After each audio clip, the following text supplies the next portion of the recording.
Welcome back to Salam learning. അബീമിസ് ആണ്. മക്കളെ നമ്മുടെ എക്സാം ഇങ്ങ് എത്തിയല്ലേ, നാളെ നമ്മുടെ എക്സാം ആണ്.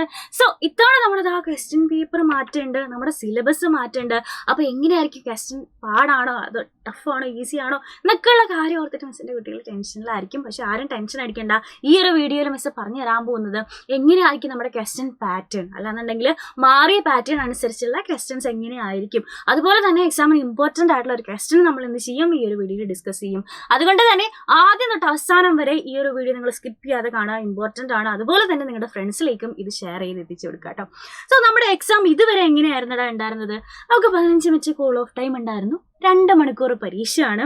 അതിൽ ഫസ്റ്റ് ആക്ടിവിറ്റി എന്ന് പറയുന്നത് നമുക്ക് കമ്പൽസറി ആണ് അല്ലേ. ഒരു റീഡിങ് കോംപ്രഹെൻഷൻ ആയിരിക്കും. പുറത്തുനിന്നൊരു പാസേജ്, സ്റ്റോറി, കവിത ഒക്കെ തന്നിട്ട് അതിനെ ബേസ് ചെയ്തിട്ടുള്ള 5 ക്വസ്റ്റ്യൻസ് വളരെ സിമ്പിൾ ആയിരുന്നു. ഫസ്റ്റ് ആക്ടിവിറ്റി മാത്രമായിരുന്നു കമ്പൽസറി. പിന്നീടുള്ള ആക്ടിവിറ്റീസിൽ അല്ലേ 2, 3, 4, 5, 6 ഈ ആക്ടിവിറ്റീസിൽ നമുക്ക് ഇഷ്ടമുള്ള ഏതെങ്കിലും 4 എണ്ണം എഴുതി കഴിഞ്ഞാൽ നമുക്ക് മാർക്ക് കിട്ടുമായിരുന്നു. പക്ഷെ ഇത്തവണ കഥ മാറി, കളി മാറി. ഇപ്പം ഈ ഒരു പാറ്റേൺ അല്ല മക്കളെ, നമ്മുടെ ക്വസ്റ്റ്യൻ പേപ്പറിൻ്റെ പാറ്റേൺ മാറിയിട്ടുണ്ട്. പഴയതുപോലെ തന്നെ 2 മണിക്കൂർ പരീക്ഷയാണ്, 15 മിനിറ്റ് കൂൾ ഓഫ് ടൈം ഉണ്ട്. പക്ഷേ ആദ്യത്തെ ഒരു ആക്ടിവിറ്റി മാത്രമല്ല നമുക്ക് കമ്പൽസറി. ആക്ടിവിറ്റീസിൽ 1ഉം 2ഉം 3ഉം നമുക്ക് കമ്പൽസറി ആണ്. കമ്പൽസറി ആയിട്ട് നമ്മൾ എഴുതണം. ഇനിയുള്ള മിച്ചമുള്ള ആക്ടിവിറ്റീസ് ഉണ്ടല്ലോ 4ഉം 5ഉം. ഈ 4ഉം 5ഉം ആക്ടിവിറ്റീസിന് നമുക്ക് ഓപ്ഷൻസ് ഉണ്ടാവും. അതായത് 4ാമത്തെ ക്വസ്റ്റ്യനിൽ 2 പാർട്ട് ഉണ്ടാവും, ഓപ്ഷൻ എയും ഓപ്ഷൻ ബിയും.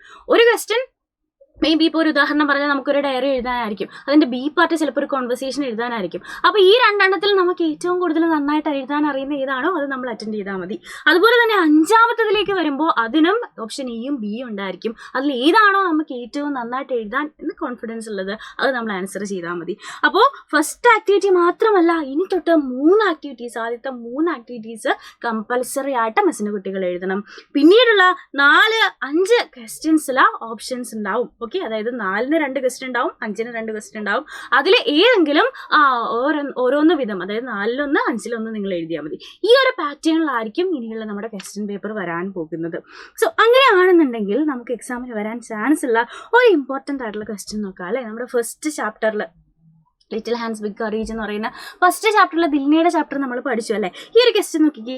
Before going to bed at night Dilna thought for a moment about the things happen that day. അപ്പോൾ രാത്രിയിൽ ഉറങ്ങാൻ പോകുന്നതിന് മുമ്പ് അന്ന് സംഭവിച്ച കാര്യങ്ങളെ പറ്റിയിട്ട് ദിൽന എന്ത് ചെയ്യാണ്, ആലോചിക്കുകയാണ് അല്ലേ. അപ്പോൾ നമ്മൾ വിചാരിക്കും ദിൽനയുടെ തോട്ട്സ് ആണോ എഴുതേണ്ടത്, അല്ല.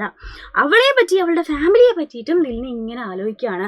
അതിനുശേഷം Dilna began to write everything in diary that night. അന്ന് സംഭവിച്ച എല്ലാ കാര്യങ്ങളും ദിൽന എന്ത് ചെയ്യാണ്, ആ കുട്ടിയുടെ ഡയറിയിൽ എഴുതാണ്. നമ്മളോട് ചോദിച്ച ക്വസ്റ്റ്യൻ എന്താ, write the diary entry of Dilna. ദിൽനയുടെ ഡയറി എഴുതാനാണ്.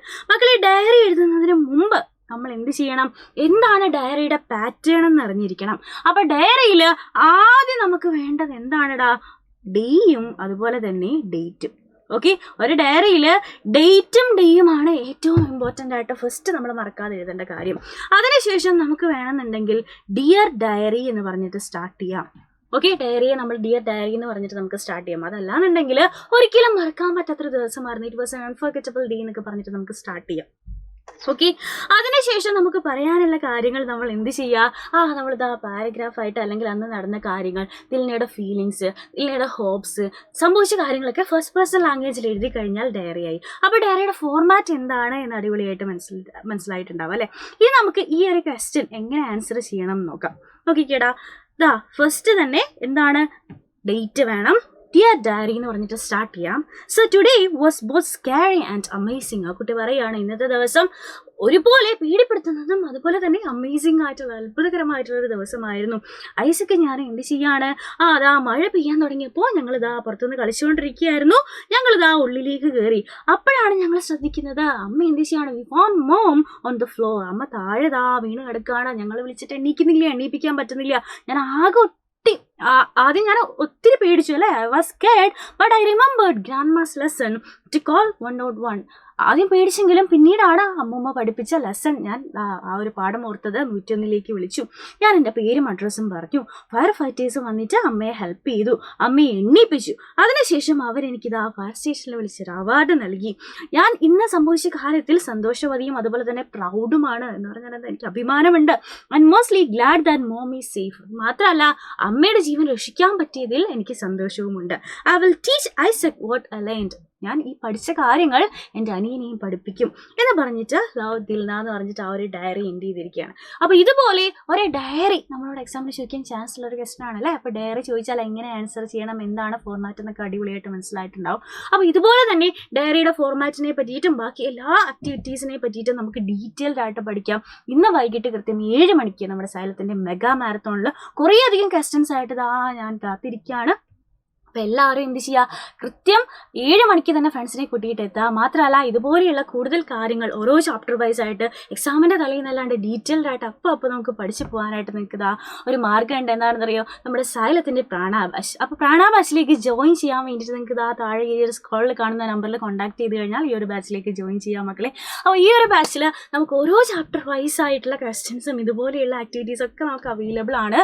അപ്പോൾ താല്പര്യമുള്ളവർ ബാച്ചിലേക്ക് ജോയിൻ ചെയ്യുക. അപ്പോൾ ആരും മറക്കണ്ട, ഇന്ന് വൈകിട്ട് കൃത്യം 7 മണിക്ക് നമുക്ക് മെഗാ മാരത്തോണിൽ കാണാം.